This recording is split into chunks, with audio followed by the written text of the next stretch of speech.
A característica mais importante do modelo neoclássico, que nós vimos nos últimos vídeos, é que, tem várias características, mas é que eu quero destacar aqui para a sequência do curso, é que o crescimento no longo prazo, e por longo prazo entenda, quando a economia encontra o caminho de crescimento equilibrado, ele é derivado apenas dos ganhos de eficiência. Quer dizer, você acumular fatores, você ter mais capital, não leva a um crescimento de longo prazo. Apenas o melhor uso desses fatores. E isso está muito atrelado à ideia de rendimentos decrescentes, porque à medida que você vai acumulando esse fator, porque você pode pensar trabalho, mas trabalho tem uma limitação natural das pessoas, né, da população e das pessoas. Então, a gente fala mais do capital. Pode ser capital físico, pode ser capital humano, embora capital humano mereça um tratamento especial, nós vamos tratar disso mais à frente aqui no curso. Mas a acumulação de capital, ela tem essas características de rendimento decrescente, ou seja, ele vai acrescentando cada vez menos, e como tem depreciação, uma hora esse processo para. E é uma característica um tanto quanto frustrante se você está pensando em termos das várias políticas que existem, que são focadas na questão de aumentar a taxa de investimento para levar a maior acumulação de capital. Quer dizer, a ideia de que a acumulação de capital é um motor de crescimento de longo prazo é muito presente na política econômica, pelo menos, e em vários pensadores, várias pessoas que pensaram no crescimento. Então, você tem, então, esse impasse. Se você vai, né, o modelo neoclássico, acho que o ponto de partida dele pode ser acreditado a Solow, lá nos anos 50, mas antes disso você tinha outros modelos. O mais famoso talvez seja o Harold Domar, esses são dois autores, e que tinham lá um modelo onde não tinha rendimentos decrescentes, e a função de produção seria talvez caracterizada pelo mínimo de uma constante vezes capital a uma constante vezes trabalho, e aí gerava umas dinâmicas bem estranhas, bem esquisitas.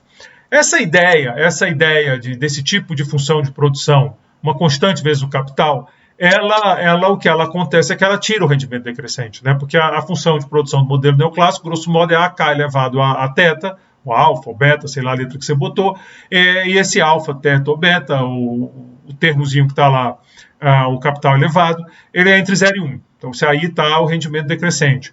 Se esse termo é 1, a gente falou lá no começo do curso, some o rendimento decrescente. Então, a cada período, se for A vezes K, que é o caso, a cada período, a produtividade marginal do capital é A, dada por A, constante. Então, não tem essa queda da produtividade marginal do capital e, desde que isso seja compensador em algum ponto, vai ser para sempre. E a economia segue crescendo indefinidamente. O problema de tirar o rendimento decrescente é que gera um monte de problema a nível microeconômico. Então, a microeconômico você tem um monte de problema, porque a gente sabe, se você estudar o micro em algum momento, que a nível microeconômico, rendimento decrescente é fundamental para garantir equilíbrio. Né? Se você não tem rendimento, quer dizer, a ideia é só você pensar, com rendimento decrescente, geralmente lá você vê como custo marginal crescente. Então, competição perfeita, dado o nível de preço é dado, a firma vai produzindo até o custo marginal igualar aquele preço que é dado pelo mercado. E ali é o ponto de ótimo. Ora, isso acontece porque o custo marginal é crescente, que é decorrente de rendimentos decrescentes. Se você tem o custo marginal, por exemplo, constante, aí muda de figura. Se esse custo marginal for maior que o preço de mercado, você vai aumentar a produção indefinidamente, o que é incompatível com a própria ideia de competição perfeita de pequenas empresas. Então, você cria um sério problema lá a nível de microeconomia, não é? Então, um dos desafios é fazer essa compatibilização do que está acontecendo a nível micro e macro. Os modelos não são irreconciliáveis, a gente consegue fazer, volto a dizer, a estrutura do modelo é a mesma, o que muda é a hipótese de função de produção. Então você tem literatura que junta os dois, então se numa faixa tem um tipo de rendimento, na outra tem outro, a gente não vai explorar aqui, mas você consegue fazer muita coisa conversando isso. O que nós vamos fazer aqui no curso é apresentar o modelo AK em alguma das suas versões clássicas, ou seja, algumas histórias que levam a esse modelo AK. Geralmente envolvendo externalidades. Inclusive, nós vamos começar com uma de externalidades.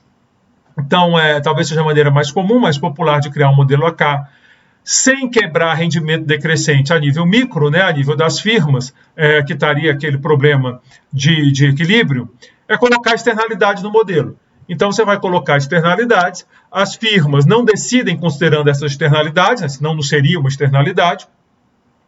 Então, elas estão decidindo com rendimento decrescente, mas a nível macro está acontecendo rendimentos constantes. Esse modelo que nós vamos estudar é devido a Frankel, é de 62, e esse mesmo argumento ele é recuperado num ambiente de otimização mais sofisticado e tal. É o artigo do Paul Homer, de 86. O que nós vamos seguir a versão lá da Guion e Holtz, como eu digo, é o livro de referência aqui do nosso curso. Então, nós vamos apresentar o modelo seguindo lá o que está no livro. Bom, as externalidades aqui são do tipo Learning by Doing, que é uma classe grande de modelos que tem essa característica. Grosso modo, a ideia é que quanto mais você faz de um trabalho ou de alguma coisa, mais fácil fica fazer, você vai ficando melhor. Então, à medida que vai tendo mais, quanto mais melhor, né? Porque é exatamente aprender fazendo. Você está fazendo, você vai aprendendo e vai ficando. E aí você vai fazendo melhor. Então, essa é a ideia, que vai ser colocado da seguinte forma aqui. Quando o estoque de capital do lugar, né, não é da firma, o do lugar é maior, as empresas ficam mais produtivas. É o seguinte, você pega uma região com poucas empresas e abre a tua indústria lá, você vai ser menos eficiente do que se você abrir essa mesma indústria numa região que já concentra uma série de indústrias. E tem vários argumentos para justificar isso, né? Quer dizer, desde a facilidade de encontrar mão de obra, talvez a parte de infraestrutura, uma opção de coisa que a gente pode pensar que justifique por que sei lá, vou fazer um investimento de 10 milhões para abrir uma empresa. Se eu fizer isso numa região que não tem uma estrutura de indústrias e empresas semelhantes à minha, eu vou acabar tendo que pagar uma penalidade, o que não vai acontecer se eu fizer, quer dizer, eu recebo um benefício se eu fizer nesse lugar que já tem. Mas eu, como empresário, eu não consigo me apropriar desse ganho que o conjunto das empresas está trazendo. Eu acho que, sei lá, pensar por mão de obra qualificada talvez seja a melhor maneira, entendeu? Quer dizer, ali já tem, porque está cheio de empresa, o cara saiu de uma, vem para outra e tal. Isso tudo te torna mais eficiente. Então, é essa a ideia que nós vamos tentar capturar aqui nesse modelo, e nós vamos tentar, então, gerar o AK. Claro que não necessariamente isso gera um AK, e nós vamos exatamente ver isso que está acontecendo. Esse ganho de eficiência, então, associado à quantidade total de capital, não o da empresa só, ele é uma externalidade, né? Ele tem essa característica. Então, vamos pensar o seguinte, existem N firmas, J, 1, 2, 3 até N, então cada uma firma J, né, que vai de 1 até N, e cada firma utiliza uma função de produção do tipo YJ, a barra KJ elevado a alfa, LJ elevado a 1 menos alfa, onde YJ é o produto da firma, a barra é o nível de produtividade da economia, então a barra reflete as condições agregadas, ele é igual para todas as firmas, ele não é J, exatamente porque ele vem de fora. KJ é o capital que você contrata pela firma, a firma contrata, e LJ é o trabalho que a firma contrata. Então, eu contrato uma quantidade KJ de capital, uma quantidade LJ de trabalho, a proporção KJ elevada a alfa, L elevada a 1 menos alfa, alfa entre 0 e 1, que vai gerar o produto ponderado por esse a barra. Quanto maior a barra, mais eu consigo produzir com o mesmo capital e o mesmo trabalho, daí a barra ser uma medida de produtividade. Essa função é igual a que a gente estava trabalhando no modelo neoclássico, inclusive como alfa entre 0 e 1, é uma função de rendimento decrescente, modelo neoclássico aqui, não tem muita discussão. Agora é aqui que entra o pulo do gato, aqui que entra o truque. A produtividade da economia é dada por a barra, né, que é esse cara aqui, que afeta todas as empresas, é igual a zero, uma constante, que multiplica a soma do capital de todas as empresas, ou seja, o estoque de capital da economia, né, a soma do capital de cada empresa elevado a eta. Esse eta maior do que zero, ele está associado à externalidade do capital. Então, se ele for zero, não tem externalidade nenhuma, porque esse termo aqui vai, independente dessa soma, elevado a zero vai dar 1, fica só o a zero. Então, esse eta que vai controlando. Quanto maior eta, maior a força dessa externalidade. Então, esse eta controla o impacto da externalidade, né? Ele tem essa ideia. Então, é esse o desenho que eu estou criando. Então, as firmas estão lá, elas contratam o seu capital e o seu trabalho, elas usam uma tecnologia com rendimento decrescente, mas elas são afetadas pelo nível de produtividade, e esse nível de produtividade depende do estoque de capital da região, do país ou da cidade, seja lá o que você está estudando, e esse estoque, a firma não consegue considerar esse efeito, porque ela é muito pequena para afetar esse estoque total. Então, é um caso típico de externalidade. Bom, supõe LJ igual a 1, se aquele problema lá, para não ficar discutindo a questão de trabalho, de mão de obra, a gente está focando em acumulação de capital. Então, cada firma contrata uma unidade de trabalho, isso aqui é só para simplificar, dava para modelar mais. E seja essa soma, faltou o KJzinho aqui, né? Seja essa soma o K maiúsculo, que é o estoque de capital agregado, e o Y maiúsculo é o produto agregado, que é o que nos interessa no final do dia. Como as firmas são idênticas, elas têm a mesma opção de produção. Esse alfa não é alfa J. Então, o alfa J dá uma confusão desgraçada, mas esse alfa não é alfa J. Ele é igual para todos. Então, essas firmas são absolutamente idênticas. Elas possuem a mesma função de produção. Então, em equilíbrio, todas as firmas vão contratar a mesma quantidade de capital, né? Porque elas são iguais, elas são idênticas, elas vão ficar contratando a mesma coisa. Ou seja, KJ é K sobre N. Elas não são donas desse capital, elas contratam, e aí teriam umas famílias aí que estariam do outro lado, a gente não está modelando isso. Então, desta forma, em equilíbrio, a barra é igual a zero, K elevado a eta, onde K é o estoque de capital agregado, né? Então, esse seria a função de produção que seria o A barra, desculpa, a produtividade da economia em equilíbrio. Quanto maior esse eta, maior o efeito desse K aqui. E YJ seria A0, K elevado a eta, K sobre N, que é o Kzinho J, elevado a alfa. Esse aqui é o A barra, A0K elevado a eta é o A barra, e esse aqui é o Kzinho J, o LJ eu botei 1. Podia ser outra constante, só ia me atrapalhar. Se o produto agregado, então, é a soma dos produtos, como cada produto é esse aqui, são todos iguais, não tem J aqui, então é só multiplicar por N que sai o que acontece. Então fica N A0, K elevado a eta, que é o A barra, K sobre N elevado a alfa, que eu posso escrever como AK elevado a alfa mais eta, sendo que esse termo aqui, A, vai ser A0N, que é constante, né? O número de firmas é constante. Eu não tenho um modelo aqui de aparecer novas firmas, senão ia ser um tempero legal, mas é constante, então N elevado a 1 menos alfa, A0 é o A. Deve estar escrito aqui, Então, A é igual a A0N elevado a 1 menos alfa. Então, está aqui a nossa função de produção agregada. Ela é do tipo AK elevado a alfa mais eta. Bom, assim como no modelo neoclássico, esse tipo de equação aparece o tempo todo, a variação no estoque de capital é igual ao investimento menos a depreciação do capital, ou seja, K ponto é igual a sigma Y. Eu estou fazendo poupança exógena para não complicar, né? Comecei o modelo neoclássico com poupança exógena, vamos fazer o mesmo com o modelo AK. Então, K ponto é igual a sigma Y menos delta K. É igual a sigma AK elevado a alfa mais eta, porque Y é isso, menos delta K. K ponto sobre K, então, é sigma AK alfa mais eta menos 1, menos delta. Né? Eu estou dividindo tudo por K para ter K ponto sobre K. Então, aqui fica menos 1 e aqui fica esse menos delta. Então, essa é a taxa de crescimento do estoque de capital da economia. Vou chamar de GK. GK, então, é sigma AK elevado a alfa mais eta menos 1 menos delta. Né? Essa é a nossa taxa de crescimento. Bom, fica claro que a dinâmica desse modelo vai depender de alfa mais eta. O que vai acontecer com alfa mais eta? Né? Dependendo da dimensão de alfa mais eta, esse modelo vai ter uma dinâmica ou outra. Vamos conversar sobre isso. Vamos pensar o primeiro caso quando alfa mais eta é menor do que 1. Isso aqui quer dizer o seguinte, a externalidade ela existe, mas ela não é grande o suficiente para negar talvez tenha sido um termo ruim. Para superar o rendimento decrescente é um termo maior a nível agregado, é claro. Então, você tem uma externalidade, mas ela não quebra o rendimento decrescente, ela não supera o rendimento decrescente. Se isso é verdade, esse alfa mais eta menor do que 1, a gente tem aqui um modelo neoclássico.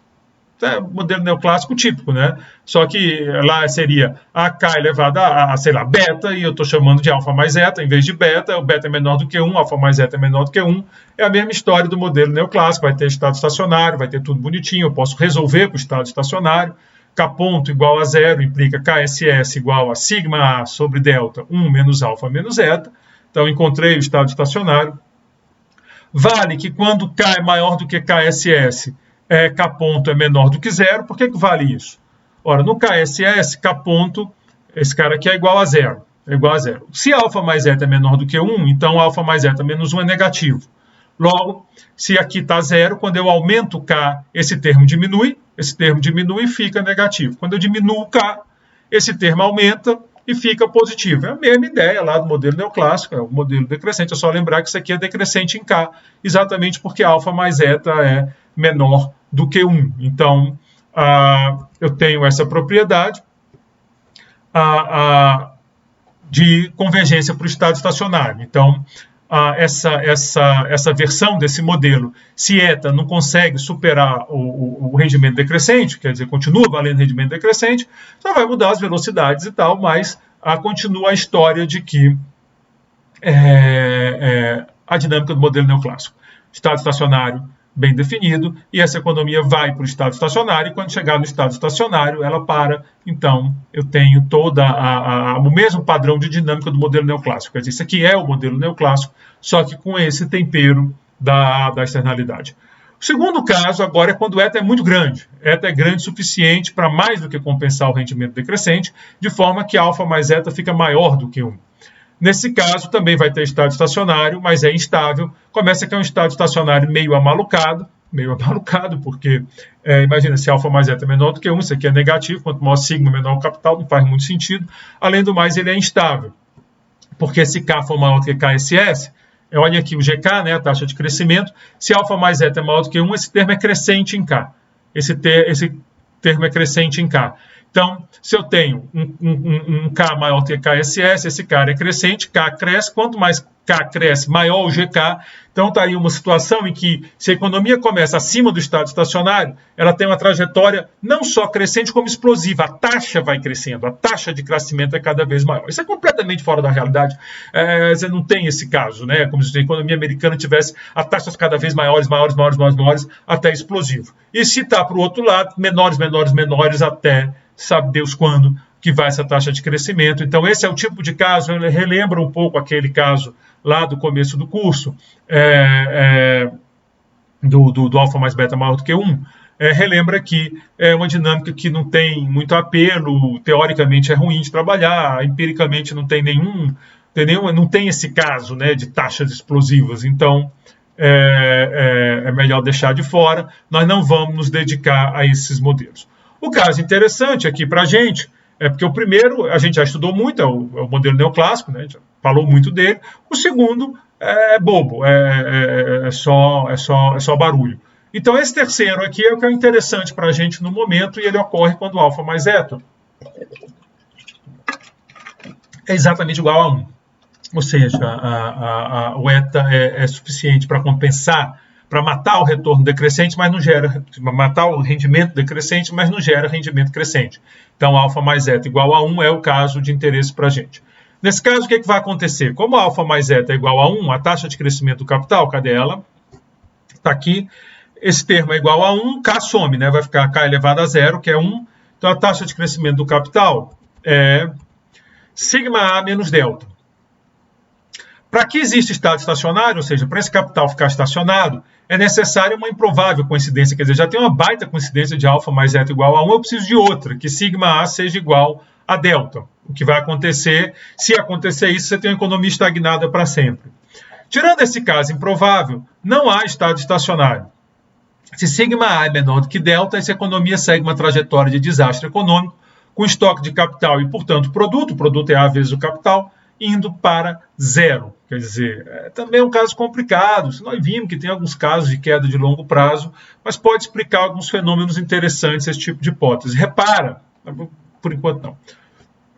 Agora, se sigma é maior do que delta, essa economia cresce indefinidamente, mesmo na ausência de progresso tecnológico. Eu não estou precisando de um progresso tecnológico que puxa A. né? Não tem isso. É a própria acumulação de capital que está gerando externalidades que compensam o rendimento decrescente e essa economia não para de crescer. Ela cresce a uma taxa constante, é verdade. Esse é um padrão que a gente observa, né? Viu? Por exemplo, nos Estados Unidos, é uma taxa bem estável, mas o modelo neoclássico de longo prazo também é constante, então, mas vale a pena registrar. É uma taxa constante, agora depende de sigma. Quanto maior sigma, que é a taxa de poupança ou de investimento, maior será essa taxa de crescimento. Essa taxa é igual ao do modelo Harrod-Doman no caso de excesso de trabalho, que eu não discuti aqui o modelo de Harrod-Doman, eu discutia no curso de macro, mas eu achei que estava ficando muito cansado, voltar lá para os anos 40, mas eu não resisti, deixei aqui a comparação. Vamos comentar um pouco mais isso aqui. Notem que o sigma agora tem um papel fundamental, né? Se você faz política visando o sigma, você pode primeiro aumentar essa taxa de crescimento por muito tempo. Não é mais só a dinâmica de transição. Agora é um aumento consistente da taxa. Mas vai mais além. Suponha que você tem um país de desastre econômico. Esses caras aqui, né, com sigma A menor ou igual a delta, no igual está estagnado, no menor está parado.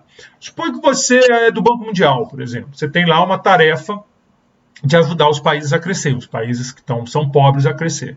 Qual seria uma política com essa leitura muito interessante? Você subsidiar um monte de investimento nesse país, você financiar isso, porque aumentando a taxa de investimento, você faria com que esse sigma A, que é menor que delta, passasse a ser maior do que delta. Você podia quebrar uma estagnação. Você podia resolver o drama da pobreza do país, não é? Que é um problema, claro, que tem outra questão que é a pobreza individual, mas aqui a gente está falando de países. Então, você podia reverter essa maldição, isso aqui não é uma maldição, isso aqui a gente sabe que tem várias origens e tal, nós vamos falar mais na frente, instituições, essas coisas, mas você poderia quebrar esse problema se conseguisse aumentar sigma o suficiente. E aí você teria um espaço enorme para agências de desenvolvimento e coisas desse tipo, visando a elevação da taxa de juros. Ou então mesmo num país, quer dizer, você volta à lógica, por exemplo, das agências de desenvolvimento regionais, dos fundos regionais, que você diz, olha, com essa lógica aqui, o que eu preciso fazer para desenvolver uma região mais pobre do país, por exemplo, Nordeste, essa é a minha região, eu sou do Ceará, aumentar sigma. Então vamos fazer uma superintendência do desenvolvimento do Nordeste que tem como função financiar projetos naquela região, porque daí aumenta a taxa de investimento e isso levaria quebraria essa condição e traria a economia para esse quadro com uma taxa de crescimento constante. Então, em termos de política, esse tipo de modelo ele abre um leque imenso. E esse é talvez interesse do modelo AK, porque ele permite essa discussão de uma forma melhor. O modelo neoclássico, geralmente os modelos neoclássicos são cruéis com essas políticas macro e tal, né? Eles não são cruéis com as micro, porque também eles não é todo mundo igual, né? Então não tem muito como analisar essas políticas de distribuição de renda mínima e transferência de renda, porque são modelo todo mundo é igual.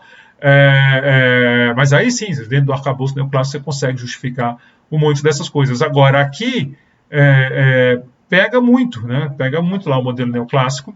Você teria que fazer políticas voltadas para ganhos de eficiência que são mais complexas de fazer. Às vezes sai pela culatra, é muito comum que saia pela culatra. Mas esse é o ponto, então, que eu acho importante de ressaltar aqui nessa primeira apresentação do modelo AK. Vamos continuar explorando o modelo AK com essa ideia de crescer sem precisar de ganho tecnológico, né? Você cresce com a acumulação de fatores. E vamos botar agora uma pegadinha aqui, que é um recurso natural exaurível, porque é uma questão interessante. Nós vamos gerar um resultado muito cruel. Não julguem. Aqui é só para a gente levantar uma provocação, entender essa dinâmica do crescimento via acumulação. Depois nós vamos botar um modelo parecido, onde nós vamos botar a parte tecnológica, e a gente vai ter um resultado bem menos cruel. Tá certo? Esse aqui é bem duro o resultado que vai chegar.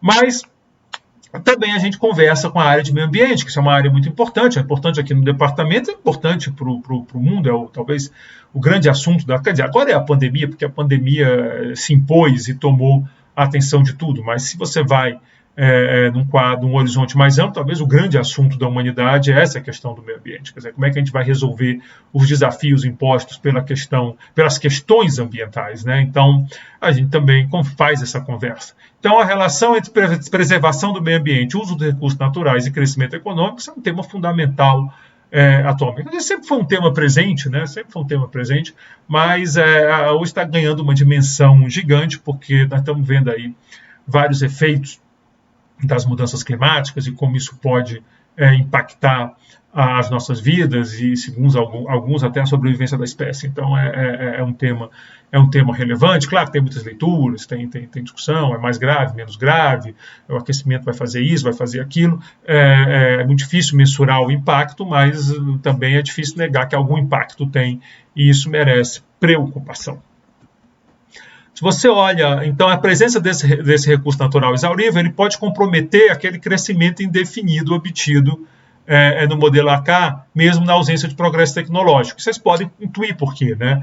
Você tem uma coisa baseada em acumulação, mas se você tem uma coisa exaurível, aí ela vai sendo gasta. E como não está chegando a eficiência junto, né? Assim, a tecnologia, você vai derrubando aquele motor. Vamos lá fazer a nossa história, também seguindo a Gale e Howitz, como eu digo, é o livro do curso. Então, considere que a função de produção é dada por AK, R, φ. Esse AK é o nosso velho AK. Como é que chegou nesse AK? Pode pegar aquela história, ou outros que nós vamos ver, deixa lá o AK. Agora, esse R, que é a novidade, né? O AK, a gente estava lá, a gente já chegou no AK. A novidade agora é o R. O R é o fluxo de um recurso natural não renovável. Então, você tem, para produzir, você tem o AK, mas você tem que usar R, e R é um recurso natural não renovável. Se ele for renovável, muda um pouco a história. Utilizado na produção, φ é maior do que zero. Então, para produzir, eu tenho capital, mas eu tenho esse recurso natural. Chama S o estoque do recurso natural, quer dizer, então R é o fluxo, é quando você está usando do recurso na produção por período, e S é o que existe desse recurso natural, que é não renovável. Então, você só tem aquela quantidade. Então, esse ponto é igual a menos R, ou seja, esse fluxo vai sendo descontado do estoque, né? Então, é menos R. Cada vez que você usa R na produção, você está tirando do estoque do recurso, então você tem aquele recurso natural, você tira dele, do estoque que existe para produzir, e aí o estoque vai cair nessa quantidade. Então, a quantidade de recurso natural usado na produção é retirada do estoque desse recurso e não há reposição, porque senão ele seria renovável, e ele é não renovável, é isso que eu estou interessado. Bom, assim como no caso, a função de produção é a mesma, né? Então, assim como no caso anterior, a função de produção vai ser a K ponto igual a sigma y, quer dizer, desculpem, a função de produção é quase a mesma, né? Mas a regra de movimento é essa sim a mesma. Então, K ponto é igual a sigma y menos delta K. No modelo natural, sem o recurso natural, a taxa de crescimento era dada por sigma A menos delta, de forma que a economia cresceria indefinidamente, mesmo com A parado, ou seja, sem progresso tecnológico, desde que sigma A maior que delta. No modelo com recurso natural, muda um pouco, porque agora tem um R ali que apareceu no Y, né? Então vai ficar K ponto sobre K agora é sigma R elevado a alfa menos delta, né? É só você botar aqui AKR elevado a φ e dividir tudo por K. Aí vai ficar sigma R elevado a φ menos delta. Repara que quanto maior o uso do recurso natural, maior será o crescimento desta economia. Então, se você usa mais do recurso natural, você tem mais crescimento nessa economia. Por outro lado, quanto maior o uso de R, mais rápido o estoque do recurso vai para zero. E quando o estoque chegar em zero, complica. Então, vamos lá, fica pior. À primeira vista, pode parecer que com o uso moderado do recurso natural, então vamos fazer uma regra aqui de, olha, esse recurso natural é não renovável, então vamos maneirar o uso desse recurso natural. Isso vai sacrificar crescimento, já que você não está usando o que pode. Por outro lado, você demora mais para exaurir o recurso. Então, nesse caso, a taxa de crescimento seria AR barra. Então, vamos dizer, por lei, só pode usar R barra do recurso natural.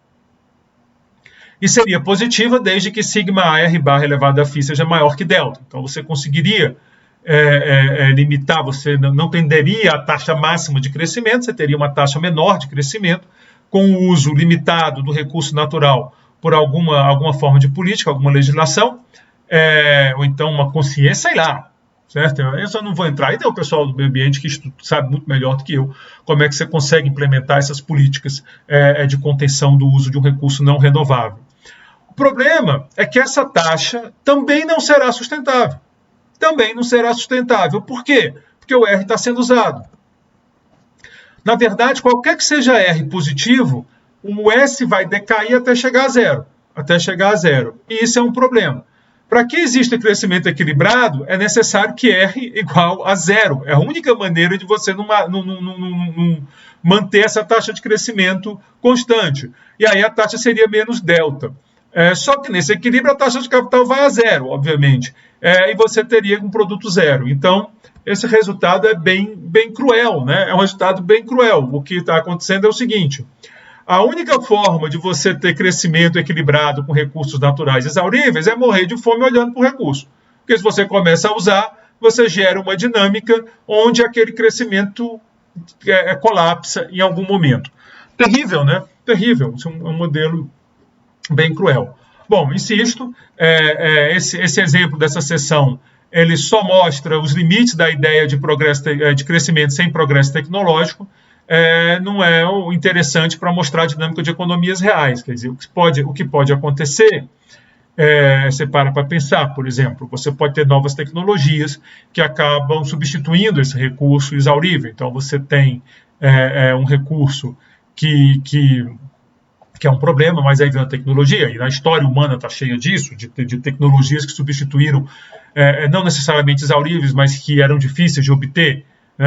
A tecnologia se encarrega de fazer isso. Você pode pensar que à medida que o S vai caindo e você vai tendo menos desse recurso, você tem uma elevação do preço desse recurso, o que já por si moderaria o uso do recurso, mas teria um outro efeito de estimular tecnologias que consigam substituir. Então, você pode pensar, por exemplo, se o petróleo, você quer olhar o petróleo como essa questão, à medida que vai tendo menos petróleo, o preço sobe, você viabiliza, por exemplo, esses carros elétricos que estão aparecendo, embora seja muito por regulação também, e também não resolve o problema, porque nós sabemos, está muito claro que o carro elétrico ele usa energia elétrica que em vários países é produzida com petróleo, com outro combustível fóssil. Então, mas você vai diminuindo, você vai mudando, sei lá, se em algum momento no futuro você vai conseguir uma energia nuclear segura, e aí você vai alimentar esses carros, e aí você realmente, pelo menos nessa parte de combustível, de automóvel, você tirou o petróleo da jogada. Esse petróleo continua sendo um insumo muito importante para várias outras coisas, mas só para pegar um exemplo. Então, não estou querendo aqui dizer que vamos todos morrer de fome e ficar olhando os recursos naturais que existem, ou vamos todos ser condenados a, no futuro, essa taxa de crescimento que está associada a esse recurso, ela vai deixar e nós vamos condenar irremediavelmente as gerações futuras. Quer dizer, isso é uma hipótese, mas a gente mostra que as tecnologias costumam resolver isso. O próprio livro do Aghion, nós vamos discutir isso mais na frente, eu acho que está nesse curso também, mostram que é possível que o crescimento ocorra com recursos naturais exauríveis, usando uma combinação de limites no uso desse recurso, impostos pelo governo, pela política pública, e avanço tecnológico. Então, você consegue gerar uma trajetória de crescimento.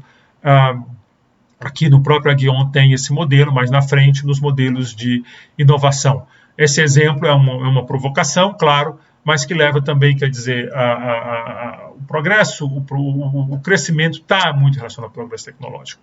Ainda a ideia do AK não é dizer progresso tecnológico é bobagem, porque se fosse essa ideia, não seria um modelo tão importante.